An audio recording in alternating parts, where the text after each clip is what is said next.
Hello. All right, we've talked about logical fallacies, and now we're going to move on from logical fallacies to what are called cognitive biases. And cognitive biases are things that make our judgment irrational. They're shortcuts in thinking that make it easier for us to grab onto a concept. But the thing is, they're not based on rational or logical ways of thinking. Um, so we're going to cover those today. So the first one that we're going to talk about is what's called anchoring. And anchoring is the idea that the first thing that we hear uh, tends to color everything that we see thereafter. We hold on to that original concept, the first thing that we learn, and then everything else we see through that light, regardless of whether or not other things make more sense, we try to make it fit within the context of the first thing we know. This is why people, as they get older, they tend to hold on to the things that they learned when they were kids, regardless of whether or not those things make sense.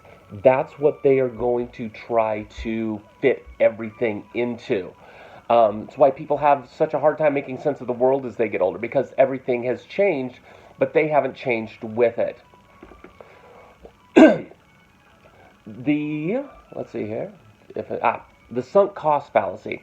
Now, the sunk cost fallacy basically says, okay, I have invested in this thing, whether it's a stock, whether it's a relationship. I put time in it, I put effort into it, I put money into it, and it's not going well right now. In fact, it's going really bad, but I've already invested a lot into it, so I'm going to keep investing into it, and hopefully that will eventually it will pay off. Rather than just saying, you know what, there is no way I would pay that much more time, that much more effort, that much more energy, that much more money into the thing if it was just there now. So why am I going to keep investing in it just because I've already put into it? Basically, there comes a point where you need to, as they say, cut your losses and move on. So the sunk cost fallacy, people will try to just keep pouring money into things, money or time or effort or emotion into something, regardless of whether or not it makes sense to do so. The next one is what's called the availability heuristic. The availability heuristic. And the way that the availability heuristic works is the easiest thing that comes to mind is what ends up influencing us, regardless of whether or not it's the thing that makes most sense. So, for example, people are like, well, crime's really bad, crime's on the rise. Actually, crime's been on the decline for the last 30 years. Crime has been going down. But we have been told through an inundation of media that crime is getting worse. One of the big places we see this right now is with our police force. Okay? Our police force has been told, well, you got to protect yourself, you got to protect yourself. Well, the fact is, it's safer for cops on the streets right now than it has been since the 1980s. But that's not what they've been told in their training, but that's not the fact that springs to mind. They don't think they're safer, they think that it's more dangerous out there, and so they're responding in ways that don't make sense according to the reality of the situation. The next one is what we call the curse of knowledge. And the curse of knowledge basically says, okay, I know something, so everybody must know the same thing. And you expect people to respond as if they know something that you know. One of the places, for example, that we see this is when you're raising children, right? It's like, well, you know something, and it's almost inconceivable of something that you think of as so common sense for somebody else not to know. And so you respond and you act as if everybody knows the same thing that you know. And if you do that, you're going to be disappointed. The next one that we deal with is what's called the confirmation bias. And the confirmation bias basically says you're going to favor information that confirms what you already know. In fact, you seek out information that confirms what you already know, rather than looking at information that might contradict it, right? We simply end up in this loop, this sound box that just reflects back to us our own thoughts rather than getting outside of it.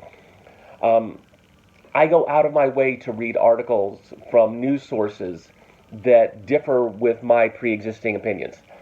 Um, Otherwise, I end up stuck in the same loop.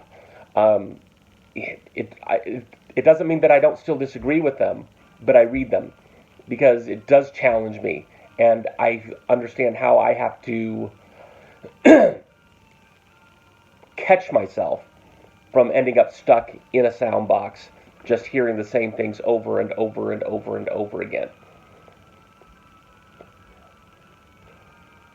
The next one is what is called the Dunning-Kruger effect. The Dunning-Kruger effect, which basically says the more you know, the less confident that you'll be, which is really kind of ironic. People who are experts in a field, who know a lot about the field, express doubt about their area because they know that there's things that they don't know. Meanwhile, people who are total incompetents and have no background in an area whatsoever are completely confident that they understand it. 50% of Americans don't believe that climate change is caused by humans. Okay, whereas 98% of scientists who work in the field are. Now, if you look at that, those 50% of people who don't know anything about it are 100% confident that they do know something about it, and that it's just a conspiracy, or it's called China. They caused this, and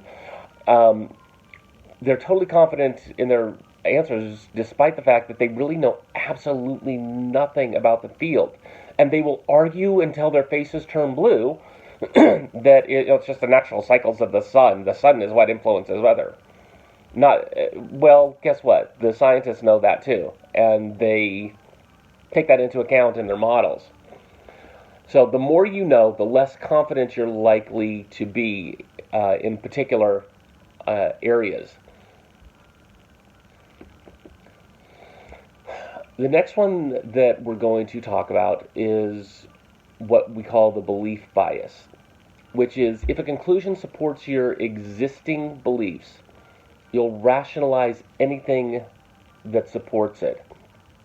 In other words, I believe something, and this other thing supports it, even though it makes no sense whatsoever, but I'm going to make it fit.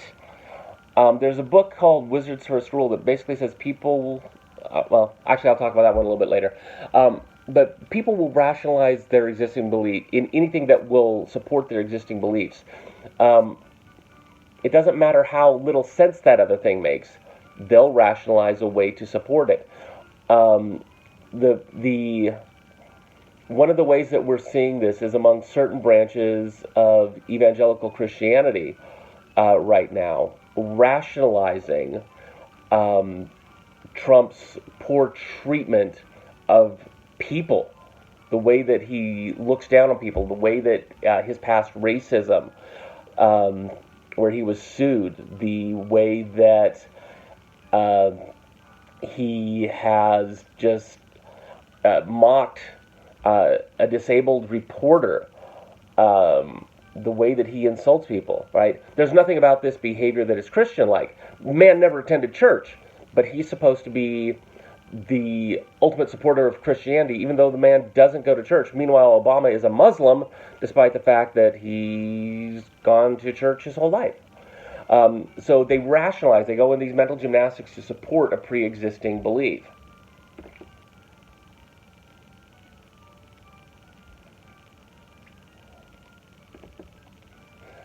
All right, the next one that we're going to deal with is called the self-serving bias. And the self-serving bias basically says something that has gone wrong is caused by something outside of myself, but something that goes right is because I worked really hard for it. Okay? And we see this, people are like, well, I had a lot of really bad luck when this went wrong. It just nothing could have been done about it. Oh, something went right. That's me. I did that. and this is the self-serving bias. It operates to allow us to think positively of ourselves, discount when what ends up happening, of course, out of this is we discount our own flaws and then we don't fix them. The next one is called the backfire effect. And the backfire effect basically says, okay, I have this core belief. Something is challenging that belief. I'm going to fight irrationally hard for it, even in the face of evidence, because this is something that I believe. And I will tie myself in knots trying to defend it because it's what I believe, as opposed to just saying, okay, yes, I believe this, but can I look rationally at the evidence in order to understand what's going on, rather than fighting for it because it's my belief and I hold it. The next one that we're going to deal with is called the Barnum effects. The Barnum effects. And with the Barnum effect, we tend to fill in gaps in vague statements. So, for example, right, you go to a psychic, right, and there's a whole bunch of people in a room, and the psychic turns and says, okay, I'm getting a message from somebody who has crossed over, and they're looking at one half of the audience, somebody in this area with the letter S or T right there in the alphabet, S or T. Well, guess what? There's 30 people in that area, and one of them is bound to have a relative whose name was an S or a T. And so they fill that in. And so by grabbing onto these gaps in vague statements, we fill in the blanks with the Barnum effect. The next one is what we call groupthink. And this is one that is very dangerous because groupthink tends to override the best outcomes. It's like, okay, well, most people think this, and since most people think this, I'm not going to fight for what's clearly the best solution. And the dangerous part about this is that what happens is the better ideas get left unsaid because people don't want to rock the boat. And when you're talking about, for example, public policy in government, this can be so dangerous. And we see this in party politics, where somebody who's a member of a party may disagree with their party, but they're not going to say anything in order to just keep things level. The next thing that we're going to deal with is what's called the negativity bias. And this is where you allow negative things that have happened to disproportionately influence our thinking. So there may be a 1 in 10,000 chance of something bad happening and a 90% chance of something good happening, but we are going to allow that long shot to end up impacting things. Now, one of the places where we're seeing the opposite of this right now is with what's currently going on. People are like, well, the virus has a 92%, 92% or a 98% chance of survival. The problem that we run into with that is you're still talking about a 2% overall death rate and a rapid spread, and where people get this thing very, very easily, very highly contagious. Imagine 2 out of 100 people that you know dying. That's a lot of people. And without measures in place to prevent the spread, a massive percentage of the United States would get it. So people are trying to have this non-negative bias. They're actually overreacting the other way without being rational about that. All right. The next one that we're going to take a look at is declinism. And declinism is actually really at the core of the recent Make America Great Again movement. Okay? Um, Declinism says you remember the past as better than it was and expect the future to be worse than it likely will be. So Making America Great Again says, well, in the past things were good and things are worse now and they're going to get worse in the future if we don't fix things, right? And thus make America great again. It was good. Well, you're misremembering the past. The past wasn't all that great. There was a lot of really crappy things going on. We've actually gotten significantly better in a lot of ways. Um, so trying to say that the past was this great and shining thing is a clear misunderstanding of what happened in the past, and focus only on certain social groups.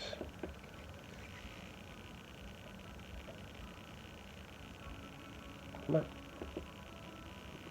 Sorry, my computer's being a little bit slow. Apparently it hasn't had its coffee yet either. All right. The next one that we're going to take a look at is what's called the framing effect. And the framing effect is where you allow yourself to be unduly influenced by the context and delivery of the message that is being delivered to you. We like to think that we think independently, but we don't. The way in which a message is delivered influences us. The context under which we receive it influences us. If I gave lectures like this, I could be giving you the greatest information in the world, but you wouldn't really be interested in it. Okay? And so you tune it out. You don't pay attention to it. You don't dive into the material. Okay? So the frame in which we receive things impacts the manner in which we receive the information. Even if it's the greatest information in the world, if it's not delivered in a way that we're interested in or that engages us, we're not going to pay attention to it.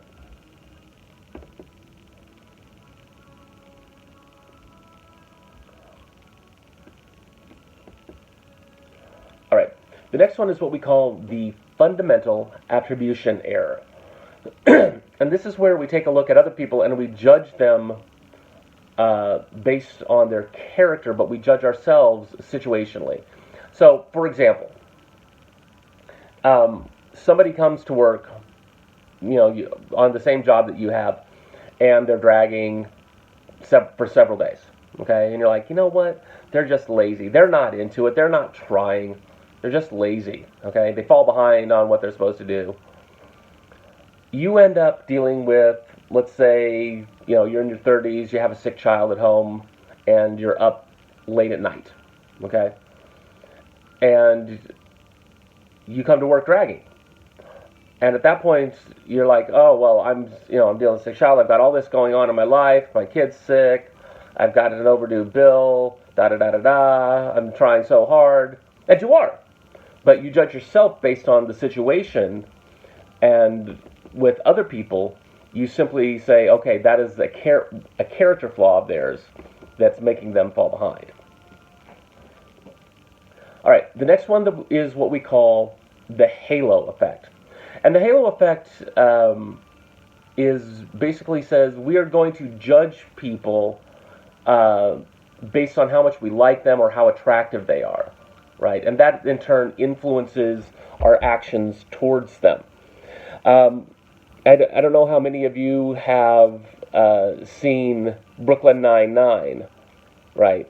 But that the lead two cops there, right? That's a perfect example of the halo effect. One just worships the other, and everything he does is okay, right? One of the ways that we see this is attractive people get promoted, whether or not they are qualified. They did a really interesting experiment where a woman who was traditionally attractive they had her break down, quote unquote, break down by the side of the road, right? And she got, somebody stopped to help her almost immediately, and then they did it again. Again, somebody stopped almost immediately. And then they, quote unquote, uglified her. And she thought, people are people. People will stop and help. And it was 20 minutes before somebody stopped to help her. And then again, another almost 20 minutes. it shocked her that the reason that people had stopped to help her in the past was because she was traditionally attractive.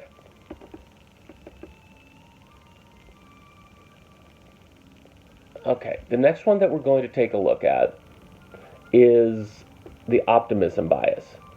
And the optimism bias and its counterpart, the pessimism bias, are closely linked. There's a there's a well-known book called Wizard's First Rule, and Wizard's First Rule kind of sums up both the optimism and the pessimism bias. It says people will believe anything they want to believe or are afraid to believe, given the slightest amount of evidence. So the optimism bias is you overestimate the likelihood of a positive outcome, and the pessimism bias is you overestimate the possibilities of a negative outcome. And a lot of this depends on the individual, okay? Not everybody has all of these different confirmation biases. But basically, if you want something to happen, if you want to believe that something is going to happen, you will look for the slightest shred of evidence to support that that is what will happen. Conversely, if you are afraid that something's going to happen, you will also look at any amount of evidence to say that something bad is going to happen. So you can actually have both of these biases. You can overestimate the likelihood of something good happening, or you can overestimate the likelihood of something bad happening. All right. The next one is one that we see a lot from children. It's called the just world hypothesis, where we prefer justice, and therefore we presume it exists. It's kind of like when a kid says, "That's not fair." Right. It's not fair. The world has nothing to do with being fair. The world doesn't care about fair. Like, there are systems in the world that strive for fairness, okay? But there is nothing intrinsic about the world that says we're going to make things fair. Fair as a natural concept doesn't exist. Fair is a human concept that we hope we can put out there. Okay, and we should strive for it. We should strive for fairness and equality and equity, right? But in the natural world, fairness does not exist. And so, but people's belief that fairness should exist will color their beliefs and how they act, when in fact it doesn't exist. The next one is what's called the in-group bias. And the in-group bias is where people unfairly favor those who belong to the group that they belong to. This is one of the things that is built into our Constitution. We haven't always done a very good job enforcing it. In fact, for a long time we didn't. But the concept, for example, of a jury of your peers, right? And what does that mean? When it was originally created, it was designed to make a jury consist of people who were not lords, okay? But then we ended up, for example, for a long time, African Americans had to fight to get juries with African Americans on them, okay? Because people would unjustly favor groups who belonged to their own group, regardless of the evidence. So if you had an African American on trial, and a white person accusing them, and you had 12 white people sitting in the jury, it was very hard to avoid that in-group bias. Shouldn't have been, but it was.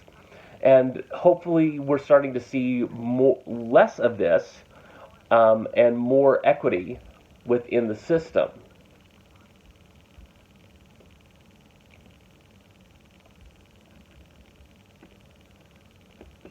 All right, the next one is what's called the placebo effect. And the placebo effect is basically the idea that I'm doing something, therefore it's going to work, even if it isn't a thing that actually fixes the problem. So the placebo effect can work for things like pain, but it tends not to work for things like viruses or broken bones. If you've got a broken bone, you can believe that you're getting better all you want. The bone doesn't care. Same thing like with a virus. right? The coronavirus does not care if you're taking a sugar pill and you think it's working. If science don't care, okay? So the placebo effect works for certain things, but for a lot of things, it just doesn't care. The next one that we're going to look at is what's called the bystander effect. And the bystander effect basically says, well, somebody needs to do something to fix this situation. There's an emergency going on and somebody needs to fix it. Meanwhile, you're the one who's filming the entire thing on your phone, right? Oh, this is so horrible. Why isn't anybody doing anything? You're anybody. You're right there. Why aren't you doing something? And this isn't just with the website emphasizes it as an emergency situation, but the fact is this is any situation. When there's any situation, we tend to say somebody needs to do something.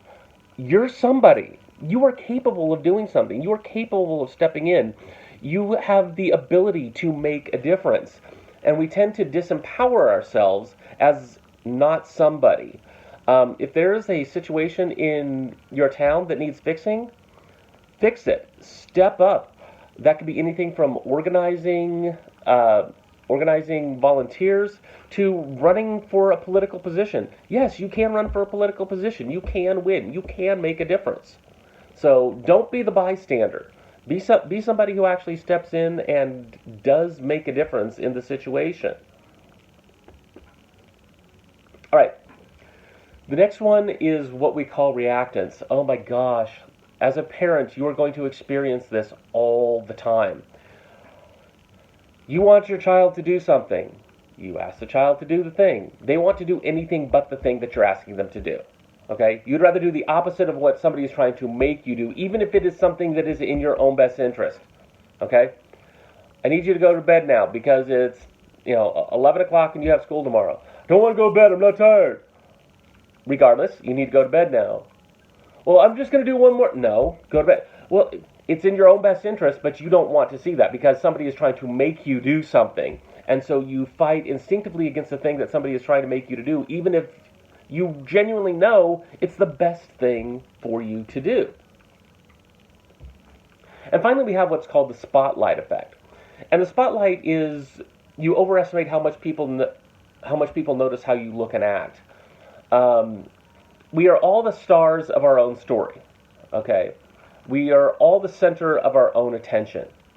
And so naturally we think that everybody else pays just as much attention to us as we do, which is not the case at all because everybody else is the star of their own story. Oh my God, I've got a zit right here. Oh my God, everybody's going to look at it. Oh my God, what's going to, da-da-da, they're paying attention, da-da-da, people are going to be looking, it's so huge. Nobody's going to notice and nobody's really going to care. They're not. Nobody cares. Okay? But we end up with this mental crisis because we think everybody is going to be paying attention to us and staring at us as we go by, which isn't the case at all. All right. This is Cognitive Biases. You all have a wonderful week. Stay safe. Stay indoors. If my timeline is accurate right now, we are going to be reaching crisis point right about now with this whole thing. So please stay safe. Don't go out. Don't go, especially don't go into groups. Stay at home. Wash your hands. Have a good day.